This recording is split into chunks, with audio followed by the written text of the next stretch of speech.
Shalom Jemaat House of Grace, dimanapun Anda berada, hari ini kita mau mengajak Bapak Ibu Saudara sekalian untuk join di dalam pujian dan penyembahan kita hari ini. God bless you.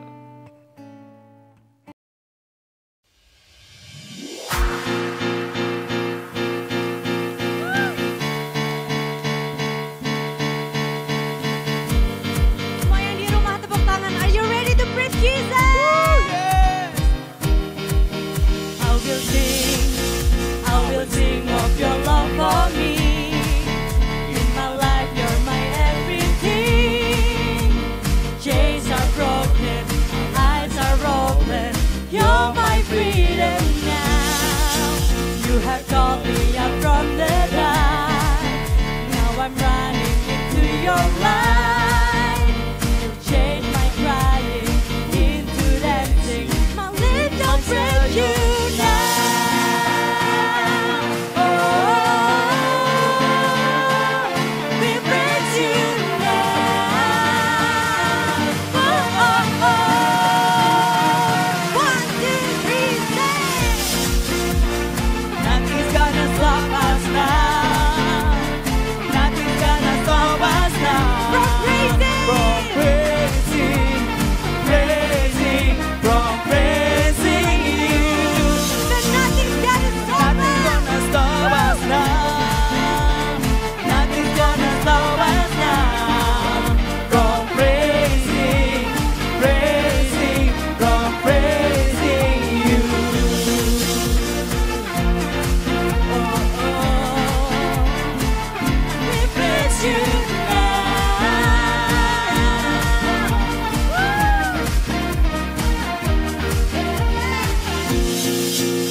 Nothing's gonna stop us now.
Berikut informasi penting seputar GBI House of Grace. Mari bergabung bersama-sama menangani pandemi COVID-19 di Indonesia dengan mengirimkan bantuan dana melalui rekening BCA yang tertera. Bantuan Anda akan disalurkan untuk menolong sesama yang berjuang menangani pandemi COVID-19.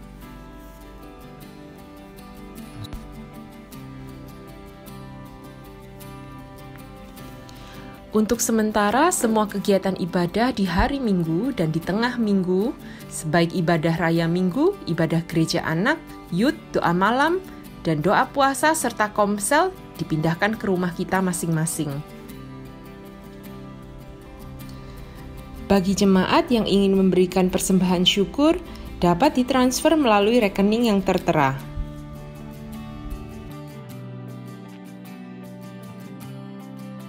Untuk pertanyaan seputar kegiatan dan layanan gereja, dapat ditanyakan atau dipantau melalui nomor WA official House of Grace, yaitu 0851 0058 0676, atau dapat juga dipantau di sosial media Instagram @houseofgracesby. Demikian pengumuman untuk minggu ini. Tuhan Yesus memberkati.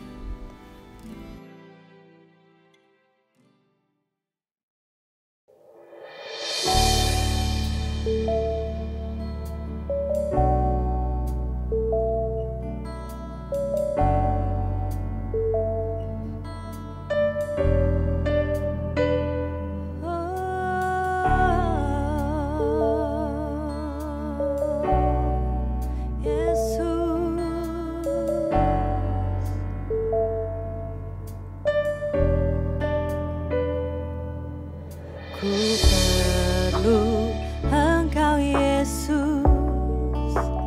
haus jiwaku menantikanmu. Ku percaya Kau penuh pengharapanku di dalam-Mu. Yesus, hanya Kau yang ku andalkan, melebihi siapapun juga. Yesus, hanya Kau yang ku percaya di setiap waktu. Tiada lain yang ku andalkan selain Kau, Yesus.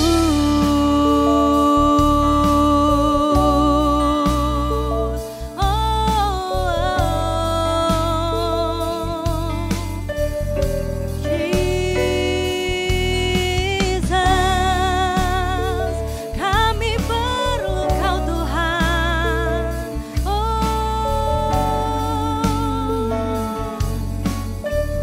Mari bersama-sama katakan, ku perlu. Ku perlu Engkau Yesus, haus jiwa kami Tuhan. Haus jiwaku menantikanmu. Ku percaya, Kau penuh pengharapanku di dalam-Mu. Yesus, hanya Kau yang ku andalkan. Dia melebihi siapapun juga. Yesus, hanya Kau yang ku percaya Di setiap waktu tiada lain yang ku andalkan selain Kau. Yesus, hanya Kau yang ku andalkan, melebihi siapapun juga. Yesus, hanya Kau yang ku percaya di setiap waktu.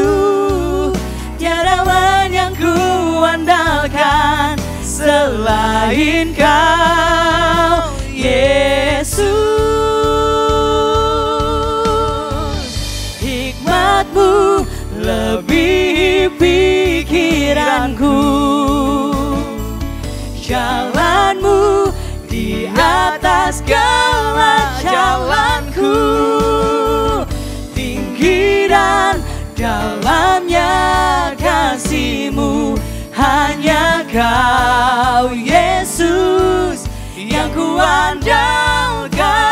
Katakan hikmat-Mu, hikmat-Mu lebih pikiranku, jalan-Mu di atas segala jalanku. Tinggi dan dalamnya kasih-Mu, katakan hanya Kau, Yesus, yang ku andalkan. Hanya Kau, Yesus, yang ku andalkan.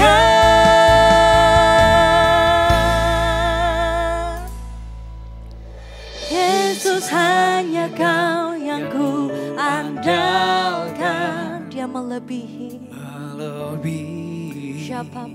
siapapun juga. Yesus, hanya Kau yang ku percaya. Di setiap waktu tiada lain yang ku andalkan selain Kau, Yesus.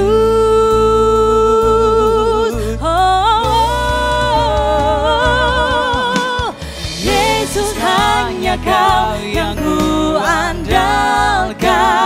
Kau melebihi siapapun juga. Yesus, hanya Kau yang ku percaya. Di setiap waktu tiada lain yang ku andalkan, hanya Kau. Yesus, hanya Kau yang ku andalkan. Oh Yesus, sungguh kami mengandalkan Engkau Tuhan, melebihi apapun, melebihi siapapun Tuhan. Yesus, hanya Kau yang ku percaya. Di setiap waktu tiada lain yang ku andalkan selain Kau, Yesus. Hanya Kau, Yesus. Oh, haleluya. Oh, mari sembah Dia, Yesus. Dia yang layak terima sembah. Hanya Kau yang ku andalkan. Segala kami perlukan Kau, Yesus. Jamah setiap kami, haleluya. Ini kami, lawatlah kami. Kami datang menghampiri-Mu, kehadirat-Mu. Haleluya. Sembah Dia, kami sembah. Oh, kami sembah Yesus. You are here with us. Oh Jesus, tiada lain yang kami butuhkan, hanyalah Engkau, Yesus. Oh, hanya Engkau yang kami perlukan. Lindungi kami semua. Mari sembah Dia, mari beri penyembahan-Mu yang terbaik buat Tuhan. Kami sembah Yesus, oh, sebab kebesaran-Nya, sebab kesetiaan-Nya, kami tetap menyembah-Mu Tuhan.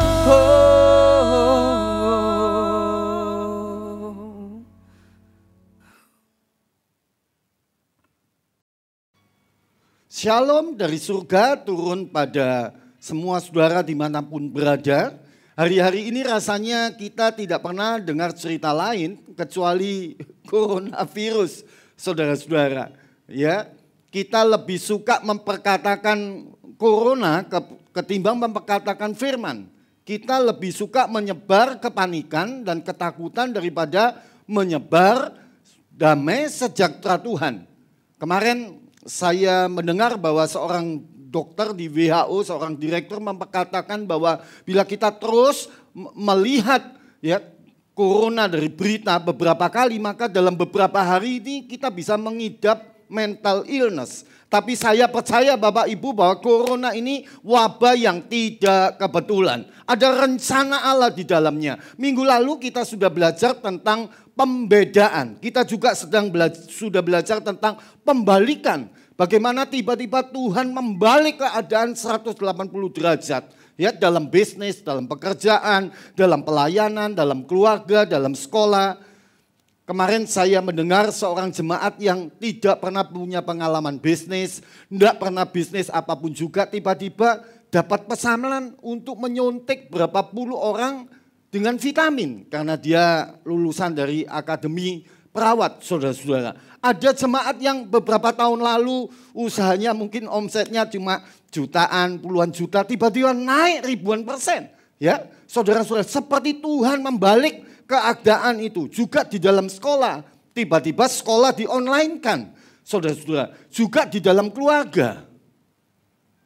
Anak-anak yang suka keluyuran, begadang, tiba-tiba dipaksa, seperti dipaksa harus di rumah. Ya, juga dalam pelayanan. Saudara-saudara, jemaat-jemaat yang bangga karena gedung gerejanya megah church, ya, jemaat yang mengkultuskan pendetanya tiba-tiba dipaksa seperti gereja itu juga dirumahkan. Saudara-saudara, gereja yang basisnya cuma aktivitas, event, gedung, tiba-tiba harus belajar apa itu pemuritan. Hari ini kita akan belajar tentang sebuah tema penting, yaitu tentang pemberesan. Hidup kita ini harus dibereskan di hadapan Tuhan. Saudara-saudara, dibereskan dari apa? Dari sakit hati, ya, dari kesombongan, iri hati, dari dosa-dosa. Saudara-saudara, hari-hari ini saya mendoakan banyak orang yang dalam ketakutan. Ya, sepertinya begini, orang dipaksa untuk mencari Tuhan. Yang dulu ibadah kalau mood, sekarang mesti ibadah di rumah. Yang dulu tidak ada waktu untuk baca Alkitab, berdoa, sekarang seperti terpaksa harus berdoa. Mulai ini mencari Tuhan sungguh-sungguh. Tapi pertanyaannya saudara-saudara, kalau wabah corona ini sudah selesai dan semua kembali normal, ya saudara-saudara, saya pikir banyak manusia yang kembali kepada hidupnya yang lama. Manusia kembali pada dosanya yang lama. Manusia hanya cari Tuhan karena takut mati, karena takut corona. Manusia tidak pernah belajar, saudara-saudara, hidupnya dibereskan dengan Tuhan. Hidup yang cuma satu kali dan pendek ini. Pagi ini kita belajar bagaimana hidup kita ini boleh dibereskan, saudara-saudara.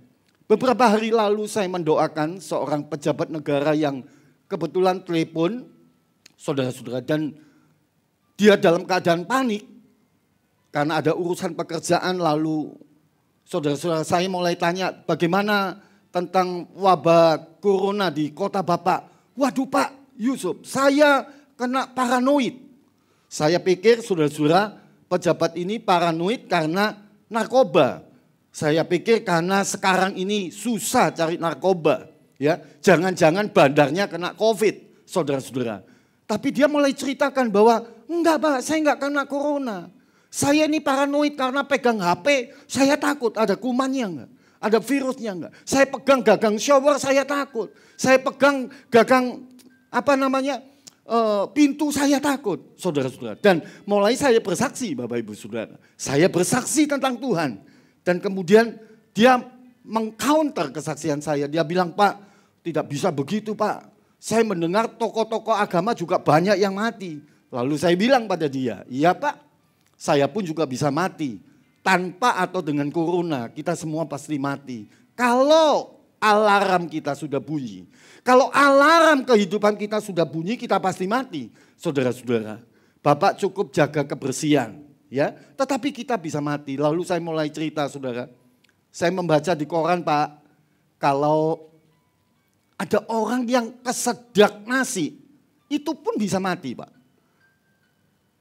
Saya juga cerita, mungkin Bapak Ibu masih ingat, ya, saudara-saudara, ada teman baik saya sudah bangkrut, kemudian saudara ditinggal istrinya, bukan itu aja, dia kena tumor saudara-saudara di otak dan harus kemo. Satu kali dia bercerita, dia pergi kemo ke rumah sakit Dr. Slomo dan pulang itu dia dengan sepeda motor sisa itu, saudara. Dia pingsan, tiba-tiba dia tidak ingat, lalu dia gelondong, saudara. Dia jatuh dan di belakangnya persis ada mobil, ya. Orang-orang di sekeliling yang bilang mati, bapak ini mati, saudara. Tapi dalam keadaan pingsan, dia gelondong. Ternyata dia bisa persis di tengah-tengah roda itu, roda mobil itu. Dan mobil itu lewat. Dia tidak mati sampai hari ini. Lalu saya mulai cerita kepada bapak itu. Lihat Pak, kalau alarmnya belum waktunya bunyi, kita nggak mati. Dan dia berkata, terima kasih Pak, saya sekarang lebih berani menghadapi virus corona. Saudara-saudara, pagi hari ini saya ingin sharing pendek. Izinkan Tuhan melakukan pemberesan dalam hidup kita. Ya, kita akan membaca satu ayat saja dari Wahyu pasal yang ketiga ayat yang ke-10 berbunyi demikian. Karena engkau menuruti firman-Ku untuk tekun menantikan Aku, maka Aku pun akan melindungi engkau. Dalam bahasa Yunani itu saudara diterjemahkan memelihara engkau dari hari pencobaan, dari hari kesusahan yang akan datang atas seluruh dunia. Atas apa saudara? Atas seluruh dunia. Artinya apa? Globally, terjadi di mana-mana. Tidak cuma parsial setempat tapi terjadi di mana-mana. Artinya apa? Ini menjadi sebuah wabah pandemi yang seperti kita alami, saudara. Saya percaya bahwa wabah pandemi ini, saudara, corona ini just beginning. Ini cuma permulaan, saudara-saudara. Ini cuma gerimisnya. Alkitab saya berkata itu nanti intensitasnya akan naik, saudara-saudara. Tapi bagaimana hidup kita ini mesti dibereskan. Ini adalah tanda kedatangan Tuhan kali yang kedua. Waktunya sudah dekat. Kita mestinya tahu mengenali. Saudara-saudara, ini kita sudah ada di akhir zaman. Ada orang tanya, kapan kiamatnya Pak Yusuf? Ya, who knows? Tidak ada yang tahu. Tetapi kita sudah masuk di akhir zaman. Saudara, sebab itu bereskan hidup kita mulai sekarang. Yang pertama saya ingin bagikan begini. Bagaimana hidup kita dibereskan? Saudara-saudara, di ayat tadi dikatakan, engkau menuruti firman-Ku. Mari semua berkata menuruti firman-Ku. Kita mesti taat kepada firman. Bukan karena kita takut mati. Bukan karena kita takut corona. Tapi kita memilih di jalan sempit. Ya, saudara-saudara. Karena Yesus sudah memberi teladan kepada kita. Dia jalan di jalan yang sempit sampai mati di kayu salib untuk saya dan saudara. Jadi jangan saudara-saudara, saudara cari Tuhan karena takut mati. Karena takut corona. Kita memilih di jalan sempit karena kita sudah mengambil keputusan untuk ikut Tuhan. Ada sebuah kesaksian. Saudara-saudara, bagaimana saya harus dalam tanda kutip terpaksa untuk taat. Kita masih ingat beberapa waktu yang lalu gereja kita harus pindah dari mall. Ya. Dan bertepatan 2 gereja kami di Surabaya harus pindah, saudara. Dari mall yang besar banyak pengunjung datang.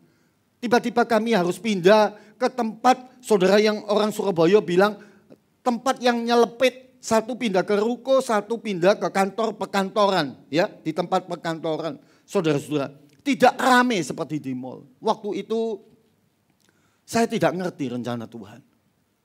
Ya, saya cuma bisa sebagai hambanya saya cuma bisa nangis di kaki Tuhan. Saya bilang Tuhan, kenapa ini mesti terjadi?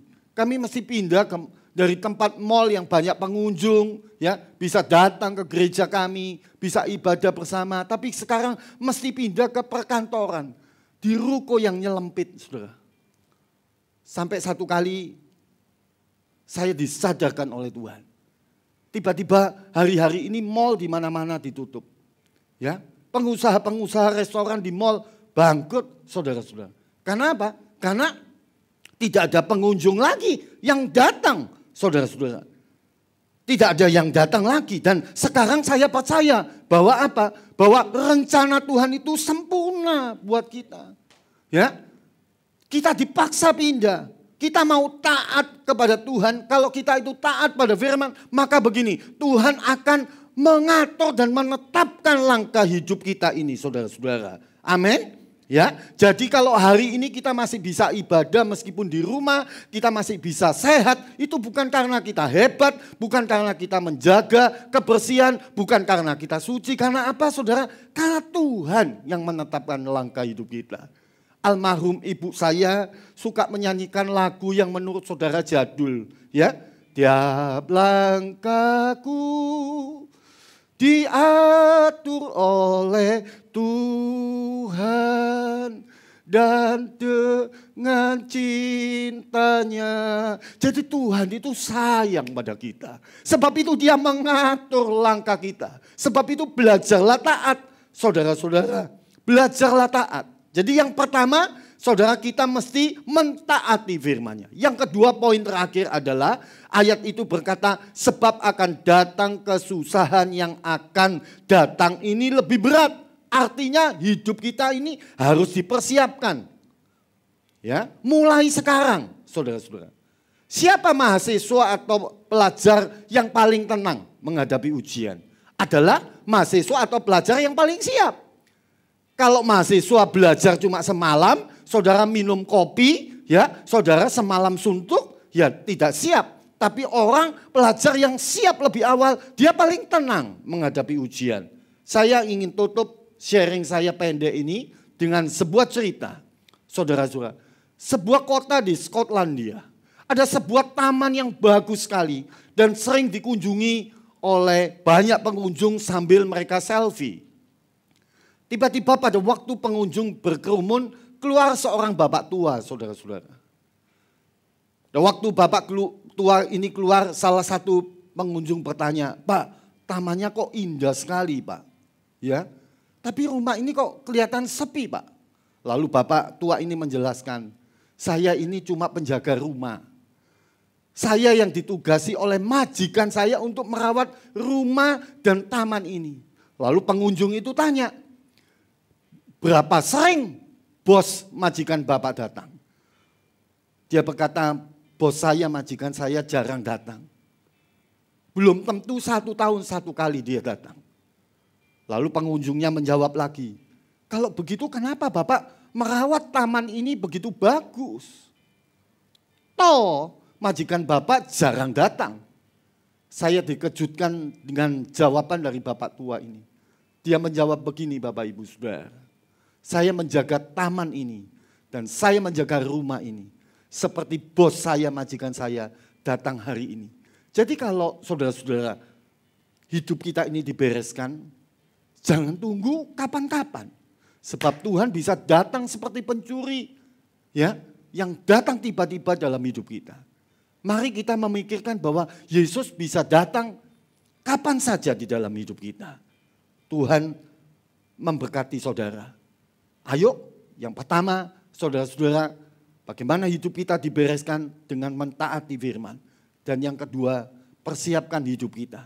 Karena dia bisa datang sewaktu-waktu. Alkitab saya berkata, pencuri datang pada waktu malam.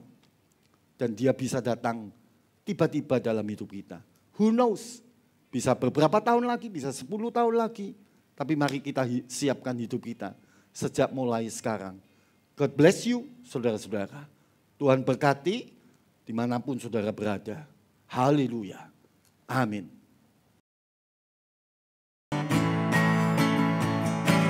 Kau Tuhan penuh kuasa, sanggup pulihkan keadaanku dalam tangan-Mu, seluruh hidupku tak akan goyah.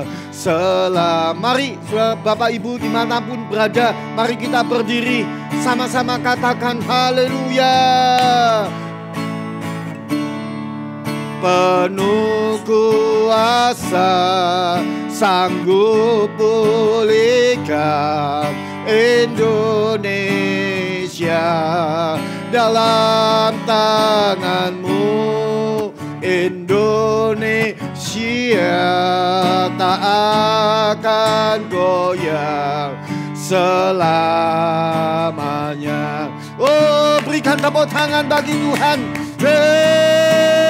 Jaga Tuhan, penuh kuasa. Kita akan berdoa untuk negeri kita. Kita berdoa untuk Bapak Presiden Jokowi. Haleluya.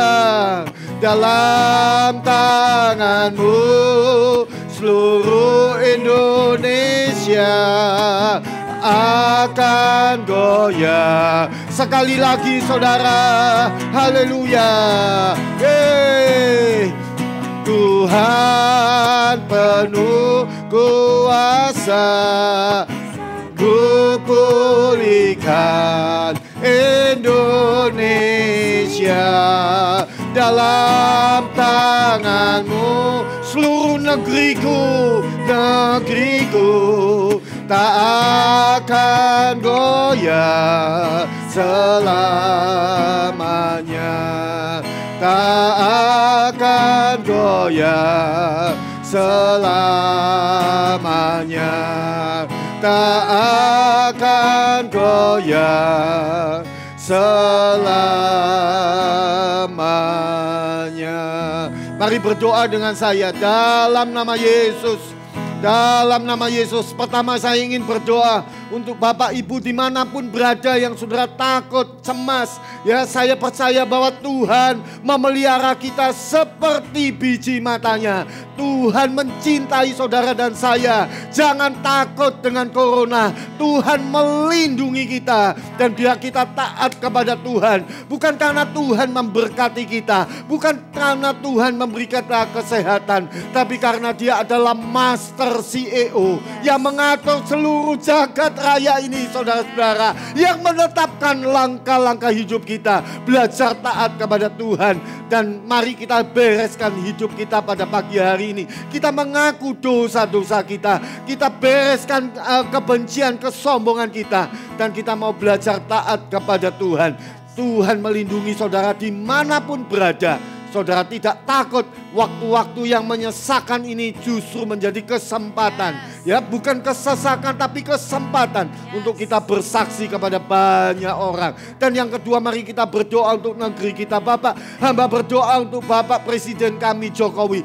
Kami tahu semua bahwa Bapak Presiden kami ini bersih. Takut Tuhan, sebab itu Tuhan akan melindungi negeri kami. Meskipun perlengkapan rumah sakit terbatas, tapi kami percaya negeri kami dipulihkan lebih cepat dari yang lain. Kami percaya wabah ini akan berakhir dan Tuhan dimuliakan, Tuhan ditinggikan. Dalam nama Tuhan Yesus, berkati negeri kami tercinta Indonesia. Memberkati semua keluarga anak-anak Tuhan dijagai oleh Tuhan. Dan mari kita tutup dalam doa. Kiranya berkat dari Allah Bapa, anugerah di dalam Yesus Kristus, dan persekutuan dalam Roh Kudus menyertai saudara selamat menjadi berkat bagi orang lain.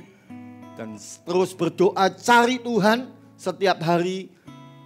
Sediakan banyak waktu untuk belajar firman, cari Tuhan dalam hidup ini. Berkat ini turun kepada saudara mulai pada hari ini sampai Dia datang kembali, membawa semua saudara dan saya masuk dalam kemuliaan-Nya. Haleluya. Semua berkata dengan saya, amin.